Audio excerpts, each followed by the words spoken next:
பூவாம்பட்டுக்கும் சோழவரத்துக்கும் வழி இடையில ஏற்பட்ட அந்த மாதிமங்கலம், ஈச்சமுண்டி, பாணாம்பட்டு, சோழவரத்து ஏரி கோடி, இது அனைத்து ஏரிகளும் கோடி நிரம்பி கோடி விழுந்து போனது. கோடி விழுந்ததுனால பூவாம்பட்டுக்கும் சோழவரத்துக்கும் வர்றது தண்ணி அதிகமாகி ரோடு துண்டிக்கப்பட்டது. போக்குவரத்து இல்லாமல் பூவாம்பட்டிலேருந்து சோழவரம் வெளியே வர்றதுக்கு வழி இல்லாமல் பாதிக்கப்பட்டு அந்த பக்கம் போனோம்னா ஆற்றுல தண்ணி, இந்த பக்கம் வரனாலும் ரோட்டு வழியாக வரனாலும் இந்த பக்கம் தண்ணி. இதை யாரும் எந்த நடவடிக்கையும் எடுக்கலை. இதுக்கு காரணம் என்னன்னாக்கா, இந்த தண்ணி அதிகரிக்கிறதுக்கு காரணம் இந்த வரத்துக்கு கால்வாய் பார்த்தீங்கன்னா எல்லாம் குறுகி போனது. கால்வாயை ஆக்கிரமிப்பு பண்ணிட்டாங்க. ஆக்கிரமிப்பு பண்ணதுனால தண்ணி வடிவால் ஏற்பட்டு தண்ணி வெளியே போகல.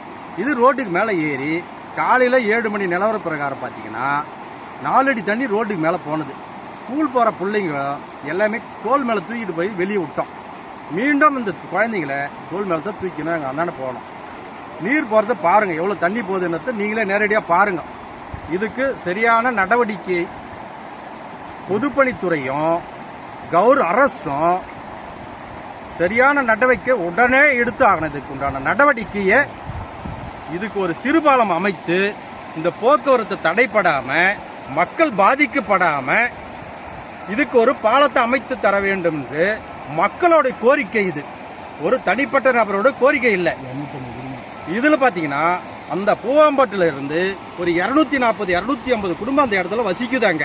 அந்த 240-250 குடும்பங்களும் இந்த வழியில் தான் வந்து ஆகணும். அந்த சைடு போனோம்னா குறுக்கு ஆறுல தண்ணி இறங்கி போக முடியாது, ஆள் இறங்கி போக முடியாத அளவுக்கு தண்ணி போயிட்டு இருக்குது. எங்களுக்கு வழின்னு பார்த்தீங்கன்னா இந்த ஒரு வழி மட்டும்தான் வெளியே வர்றதுக்கு. இந்த வழி தடைப்பட்டுச்சுன்னா நாங்கள் தீவுல மாட்டி இலங்கை தீவு நிற்கிற மாதிரி நாங்கள் தீவில் தான் நிற்கணும். இது உடனடியாக அரசு இதுக்குண்டான நடவடிக்கை எடுக்கலனாக்கா மெயின் ரோட்ல உட்காந்து 150 ஏக்கர் நெல் பாதிக்கப்பட்டு விவசாயிகள் கடுமையான வேதனையில் உள்பட்டு இருக்கிறார்கள்.